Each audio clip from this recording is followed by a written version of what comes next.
My name is Carson Kelly. I am the founder of Compassion 2.0. And today we are going to spend some time talking about the science of flourishing. So to my left, I have a number of different people. Up here on the slide, you can see a little bit more about them. But we're going to go ahead and ask everybody to introduce themselves as I ask you a general question, and then you can introduce yourselves and then answer it. So again, the question to explore today is, again, it's the science of flourishing. So Leo, tell us, why flourishing? How do we define human flourishing? Why does this matter? And in your work, how does that show up in a scientific frame? Hi, so I'm Leo Christov-Moore. I'm a senior scientist at the Institute of Advanced Consciousness Studies. We're a nonprofit research institute in Santa Monica, California. And my work is focused for over a decade on figuring out how to understand and promote certain properties like flourishing, like self-transcendence, like empathy, like trust, in a rigorous way that's also systems invariant, a way to describe those things in corporations, individual humans, collectives, and artificial systems now. We're doing a lot of work in AI as well. Now, how I could think of flourishing and why it's important is that much of the way we track systems like these and our own have to do with very short-term things that are easy to measure, like reward, like output, like productivity. But if we look to the natural world, short-term reward and those types of things are not what make an organism do well and flourish over time. It has to do with integrating over many time scales. It has to do with things that are slightly more ineffable, like calm, like joy, like a sense of meaning, like being part of a narrative. And yeah, so that's my interest, is long-term flourishing of systems requires a sort of new type of science to tackle how to understand it and promote it. Chris? That's hard to follow. It's tough. I'm Chris Hawley. I'm a family physician and sports medicine physician. Been in practice for about 25 years and doing corporate wellness for about the last 18 years.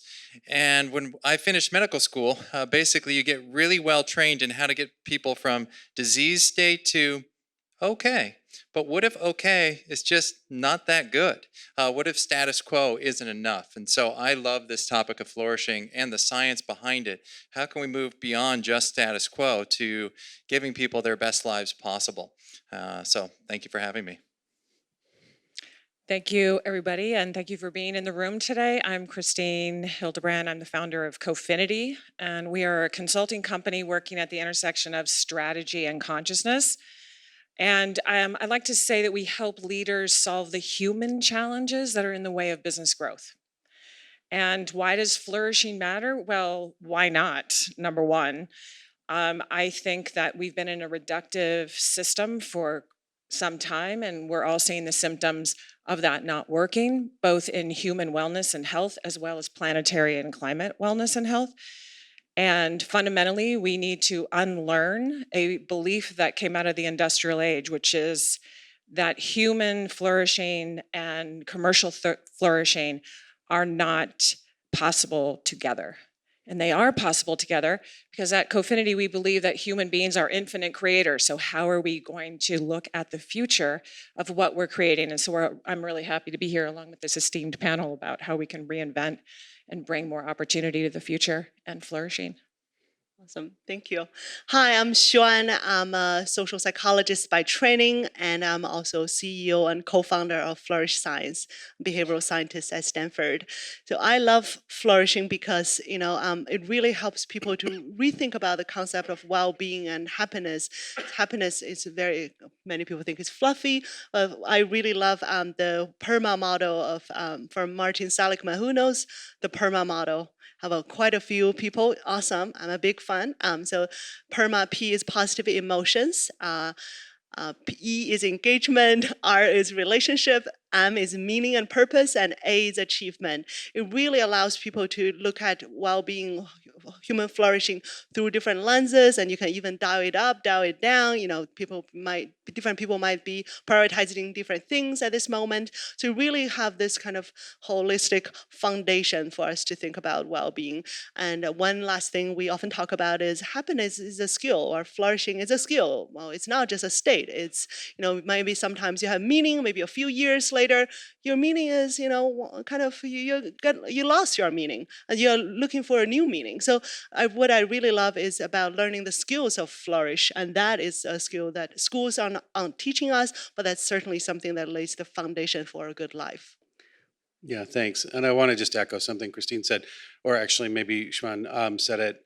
This notion that flourishing or even compassion is a soft skill, and this nonsense, excuse me, but this idea that somehow it's soft to be compassionate, it's soft to live in a space of flourishing or to think as much, and quite frankly, it's extraordinarily difficult and takes great strength, in my opinion, to be able to confront and to embrace that and to actually allow oneself to live in that space of, however they define it for themselves. But staying close to the notion of the science, really, of it all, I'd like to go back to Leo and then Chris and Xuan.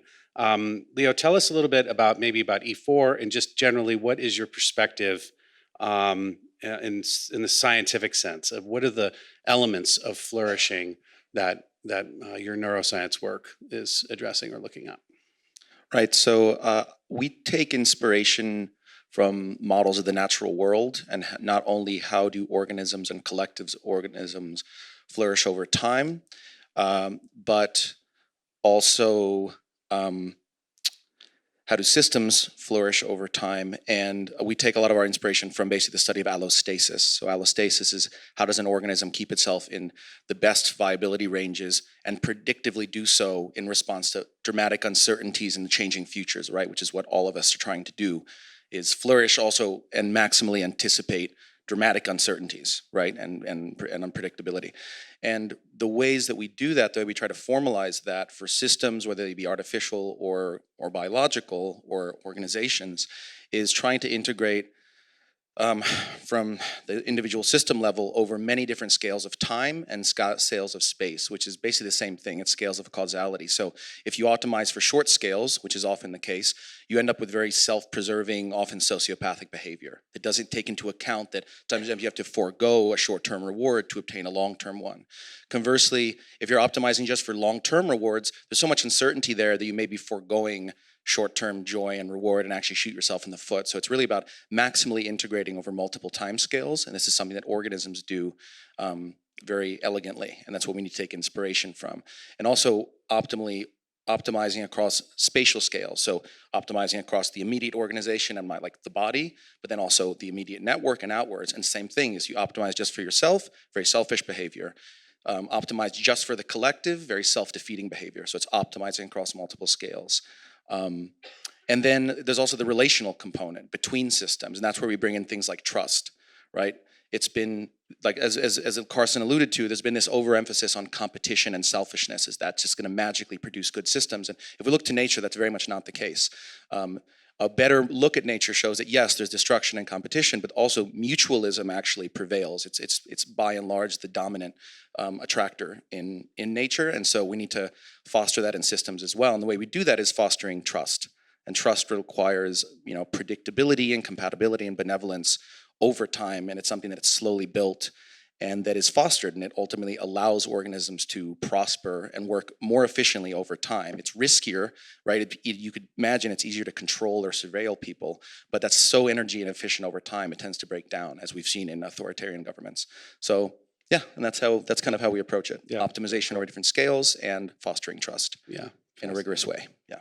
So, Chris, for you and the work that you guys are doing at CID, how has this shown up? I mean, you were talking about your background as a medical doctor and so on, but what else have you guys learned, right? And from a scientific perspective on, your version of flourishing?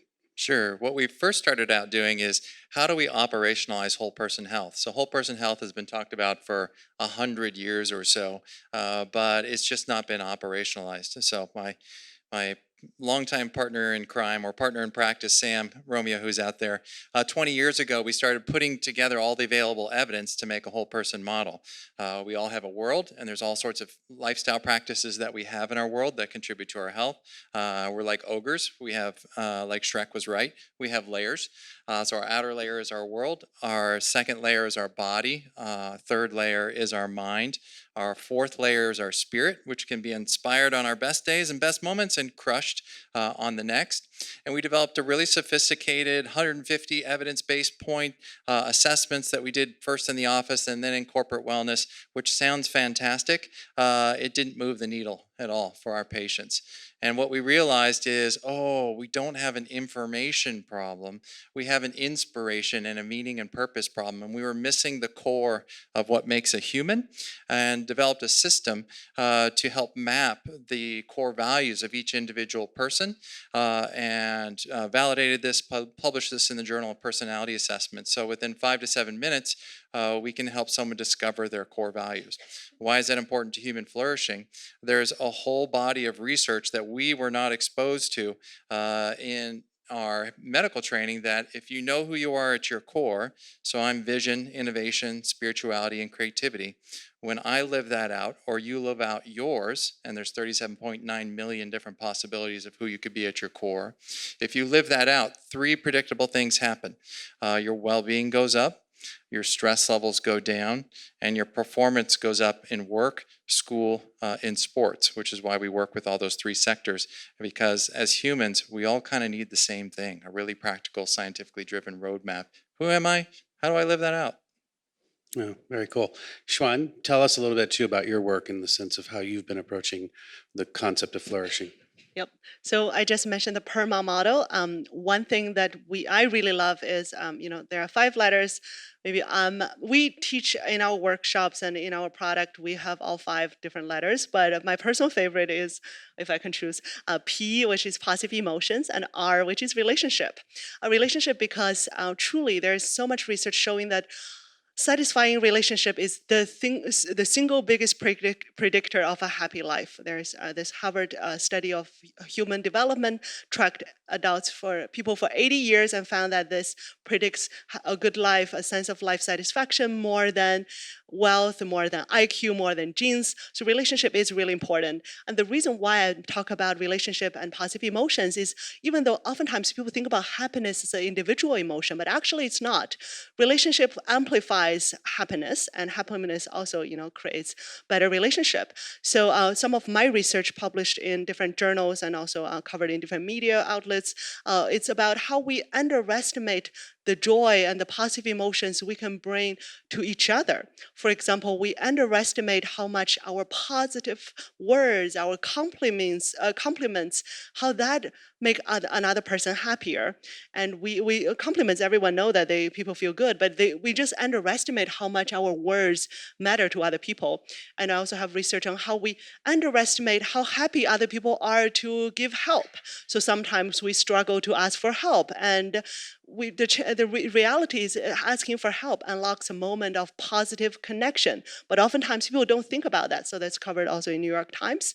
So these are the kind of how, happiness is not just an individual experience, it's also collective. It's in relationships. So that's part of the research. And one, are you going? I want to talk about how to quantify flourishing, but are you going to ask that We'll later? come to that in a moment. Yeah, surprise, surprise. All right. So, yeah, I think what's interesting too, because this is my first time at Transform, and I've had the opportunity to talk with people and from different perspectives on where they sit in the organizational world and how they're trying to support folks that are there and so forth. And what struck me so far is that I think we forget that there are humans who occupy the roles, right? That the role of an organization, whatever functional element it's supposed to execute and be responsible for and so forth, is the part of the machine of the organization. But the humans who are occupying those roles seems to get not lost, but maybe not as explicitly called out. And it seems like there's some back and forth on that, in the sense that, thinking about relationships, for instance, like, the nightmare that has been COVID when it comes to relationships has really been like gasoline to a pre-existing fire, in the sense that as far as I understand it, loneliness and mental illness and all of these things, which everyone is, kind of anecdotally aware of in some way, for younger people in particular, is literally the highest and the worst that has ever been recorded. Absolutely. And this is not changing in any way. We can look at a variety of different things in the sense of, well, it's this or that or whatever. But I think it's important when we think about flourishing is to realize that we are, and I have a neuroscientist to my left here, so forgive me, but we are neurobiologically hardwired to be a part of a group. It is a part of our evolutionary process in the sense that being outside of the group was death and being in the group was life. So being able to understand empathetically, cognitively, and or affectively, what are other people thinking, what are they feeling, allowed me to then get a perspective on my own behavior, to behave in a manner that kept me in the group. So empathy and cognitive empathy, affective empathy are not some soft skill. That's nonsense. They are actually neurobiologically a part of who we are. And I think that at least from where we sit in terms of our discussion in this world, leaning into that is actually the thing that I think will ultimately allow humans to flourish and then perform their roles better as a result of them as humans flourishing. So anyway, that's my personal rant, so I'll move on. Christine, do you want to speak to that? I just wanted to pick up on a couple of the things, Chris, that you said about values, and then we were talking about, just general prosperity. I think in general, we're working with leaders and teams on the application of this wisdom and this intelligence. And we're finding out more about the brain. We're finding out and paying attention and developing more awareness about the human condition inside of business. And so we're really advocating for humanity to thrive inside the commercial space. And what we're learning from the science is that where we create from matters. So what I mean by that is that the spaces, environmental spaces, or the mental spaces that leadership teams are creating from have a strong indication of how much your teams are leaning into the work and how successful you're going to be. And so what do we want to do? We want to create optimal spaces, right? And not create from fear and all of the other things that are creating the environments we're seeing, but we create from optimism and hope and possibility. And so that's really important for us. And in terms of doing that, we're elevating people's ability to be aware of themselves, aware of others, and aware of the system. And Xuan wants to respond to that. Go ahead. Yeah, totally about space and even physical space. There's one study I really love from Stanford, also my colleagues, about ambient belonging. Is that how the environment, the objects in the environment, for example, a poster in a STEM class, whether it's Star Wars or some more gender-neutral poster, it actually sends a signal whether you belong here or not. So really, even the physical space, and when we create, how to enable more positive actions, connections with each other, we created those compliment cards, and we set them up in office space next to the mini kitchen, and then people know that this is a space where we connect with each other. So those kind of signals in the environment absolutely important. And just to build on that too, Xuan earlier asked about the ROI or the measurements rather. What are the kinds of measurements that you think about in the sense of being able to measure flourishing? Like what are those kinds of indicators? Totally. So we have a whole system of measurement from individual sense of well-being, flourishing. There are scientific measures, both based on the PERMA model. And another one that I really like is the flourishing scale. It's only 8 items. And in our app, we literally ask people to do that as the first thing to really understand how flourishing you are in life. And then that's on the individual level. But then on the team level, for example, productivity, sense of connection, sense of belonging, all the way to the organization level, the business outcome, the kind of profitability, it's like at the end of the day, we understand it's still business, and also retention, whether people feel that they want to keep being here or if they are ready to leave. So all the way, I think even though we are talking about the psychological sense of flourishing, it has real consequences on the organization level too. Yeah. Chris, you have something to add? Sure, yeah. We work with everyone from first graders to Fortune 50 companies around the world, and what they kept telling us is if you're going to measure it, can you make it shorter and can you make it simpler? And can you make it suitable for daily use rather than an every 2 week or every month, like some of the scales are? And so we developed a scale. I'll teach it to you really fast. That we teach it to first graders. If you put your hand on your chest and this is a 0 and this is a 5, I want everyone, and you don't have to wave your hand around, it's just for you. What is your energy level right now? 0 to 5. I see a lot of high numbers. That's great. How happy are you with your direction? Okay, well, they're at Transform. Of course, they're fired up. How about your belonging? Do you have a sense of belonging in your life right now? And how about joy? Yeah, fantastic. What you just did is a scientifically valid measure. In 10 seconds or less, we put it on an app and web that we do every day on Chromebooks with school children, and we do it at the highest levels of senior executives. And so in 10 seconds or less, you now have a well-being score that you could, if you wanted to add up and put a percentage to it, that's a scientifically valid way to measure well-being on a daily basis. And plus you can put it on dashboards and manage metrics at a company-wide or organizational level so that we can start to measure what matters and be accountable as people groups working together, living together, going to school together, that well-being really matters. And we need to pay attention to it on an individual level as well as a collective. Yeah, and I think it's just good business strategy. I mean, this is not rocket science. There's great ROI to it. Oh, huge. That's a whole nother session or 4. Did you have anything that you want to add about that? Just similarly commenting on some of the work that we've been doing with Survival and Flourishing Fund, and also with now we'll be doing with that game company with Genova Chen, is developing measures that, as we're mentioning, are simple and intuitive, but also give us richness of features pertaining to flourishing. And our approach to that is to move past self-report measures to qualitative implicit measures that are data-driven. So can you look at affiliative behavior? Can you look at physiology? Can you look at how calm and open one tends to be in their behavior, how much safety they evince in their behavior, in the way they communicate with others, so that people don't have to necessarily even do questionnaires or self-reports. One can infer and create essentially a feature layer that's useful for employers, for scientists, for designers, to understand what are the sort of allostatic states of flourishing of a system or individuals, the way we kind of intuitively do with our empathy, but in a way that's quantitative. Because if it's not quantitative, it's very hard to convince someone who's very hard-nosed and numbers-oriented that promoting flourishing within their company actually leads to efficiency and better outcomes, which it does, right? We know this from nature, but we're moving towards the tools to be able to really demonstrate that. To support our intuitive understanding. Right. So just with the time that we have left, there's some questions that are being presented. Kat has asked us about flourishing in remote workplaces. Any thoughts that we might have on that? I have a couple thoughts. So everyone sees these cards on everyone's table. This is a really quick and easy way to bring about flourishing and greater levels of awareness with your team. Everybody does team meetings. You start the conversation. You can go around the Zoom window or you can go around the boardroom table. 3 questions that you ask. What's the biggest thing on my mind? What am I most proud of?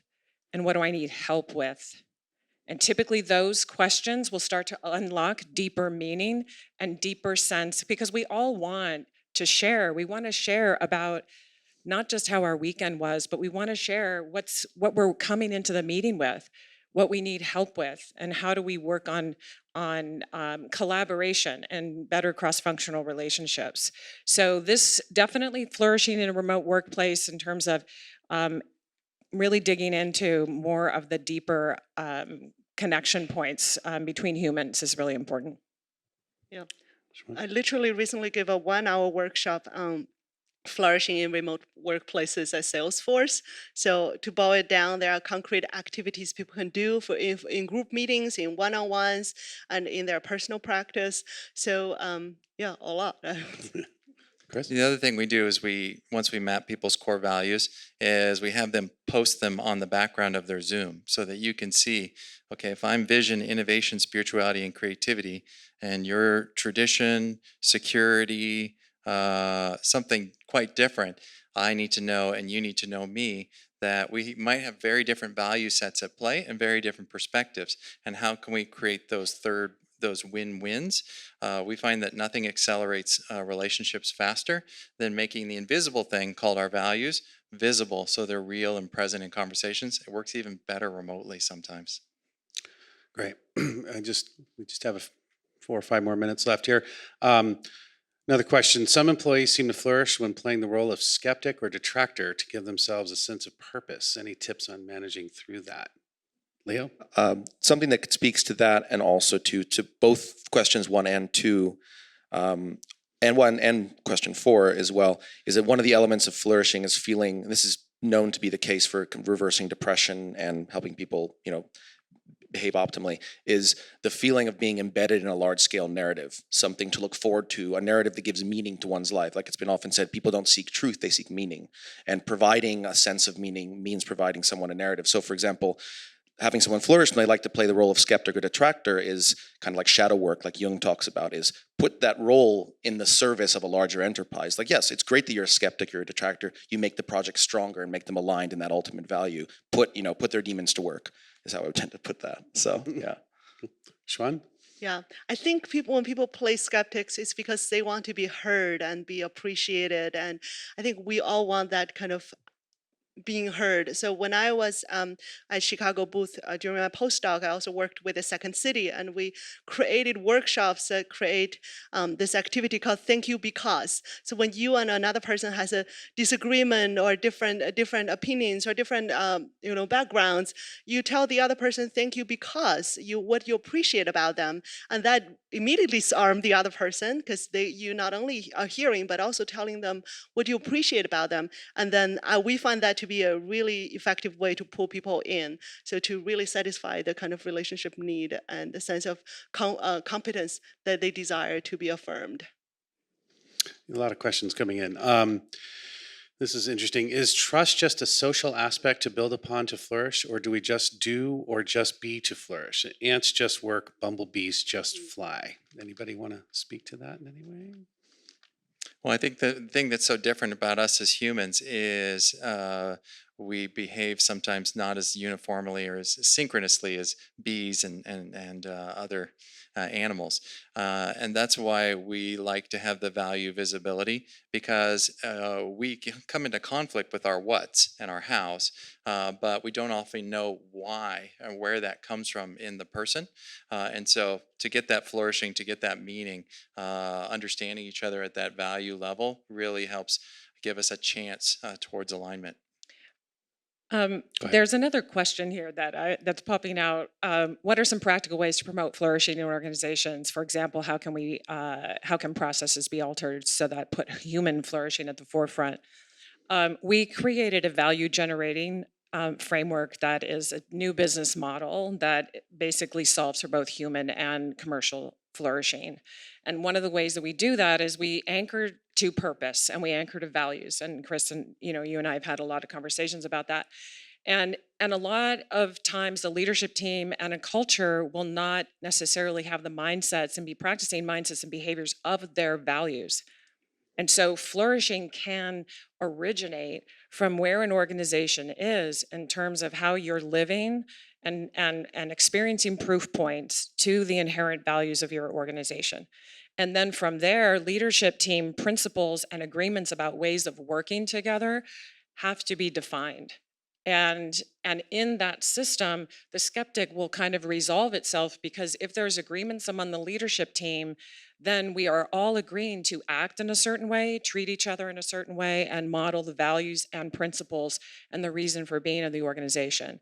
And so really anchoring to what exists already in your organizations is a way to promote flourishing, and getting your people involved in defining what the values mean as it shows up daily. So we just have a minute left. Couple other quick questions that I think I'd like to just briefly speak to. What ways do you anticipate the uptake of AI to impact human flourishing? So many different ways. One of the things that I'm very excited about is a company that's using empathic capacity to do analysis against like Zoom calls in real time, and to be able to then provide opportunity to the people who are on the Zoom calls to suggest different ways to approach the same conversation, but to do so, and again, in a more empathic or empathetic manner. Anyway, that we could go on and on about that. There's a lot that's happening out there, a lot of great material. But we have 20 seconds left, so I will just say thank you. And we have all of these companies and others are actually up in the expo hall floor near the puppies. So if you're interested in checking out puppies and some compassion, feel free to do both and cruise up and check us out. I want to thank all of you guys for taking the time to be here. I really appreciate it. Thank you. Thank you, everybody. Thank you, everyone. Thank you.